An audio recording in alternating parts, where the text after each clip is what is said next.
নিজেদের ফাঁদে নিজেরাই পড়তে যাচ্ছেন জুলাই আগস্ট গণহত্যার কুশীলবরা।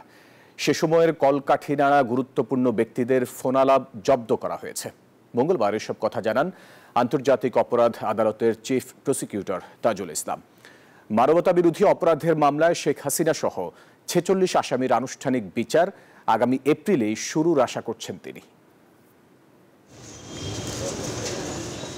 জুলাই আগস্টে বৈষম্য বিরোধী আন্দোলন চলাকালে গণহত্যার অভিযোগে গ্রেপ্তার আসামিদের আন্তর্জাতিক অপরাধ ট্রাইব্যুনালে হাজিরা ছিল মঙ্গলবার।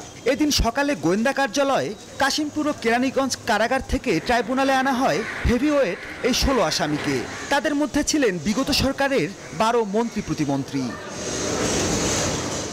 শুনানিতে চিফ প্রসিকিউটর বলেন, জাতিসংঘের মানবাধিকার কমিশনের প্রতিবেদন তৈরিতে যেসব তথ্য উপাত্ত সংগৃহীত হয়েছে সেগুলো জোগাড় করে সংযুক্ত করা হবে তদন্ত প্রতিবেদনে। পরে প্রসিকিউশনের আবেদনের প্রেক্ষিতে আগামী ২০ এপ্রিলের মধ্যে প্রতিবেদন দাখিলের নির্দেশ দেন ট্রাইব্যুনাল। আদালত আগামী ২০ এপ্রিল এই পরবর্তী তারিখ নির্ধারণ করেছেন। এই মামলাতে একটা গুরুত্বপূর্ণ প্রমাণ হবে যে ডিজিটাল তথ্য প্রমাণ।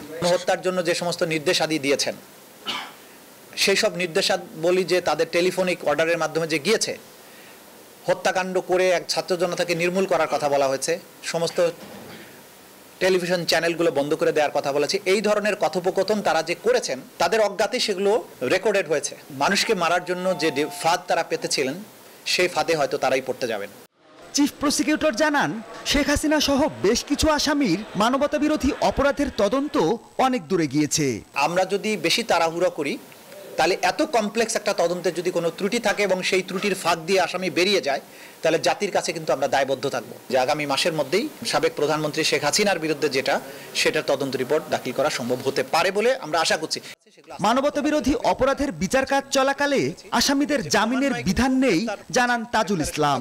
বলেন, কেউ জামিনের আবেদন করলে তার ঘোর বিরোধিতা করবে প্রসিকিউশন। যেভাবে তদন্ত কাজ এগুচ্ছে তাতে আগামী এপ্রিলেই আনুষ্ঠানিকভাবে বিচার কাজ শুরু করা সম্ভব বলেও সংবাদ সম্মেলনে জানানো হয়। যদি মার্চ মাসের মধ্যে তদন্ত রিপোর্ট আমরা পেয়ে যাই, এপ্রিল মাস থেকে বিচার প্রক্রিয়ার আনুষ্ঠানিক পর্বটা শুরু হওয়ার সম্ভাবনা রয়েছে। মাহমুদুল হাসান, নিউজ 24, ঢাকা।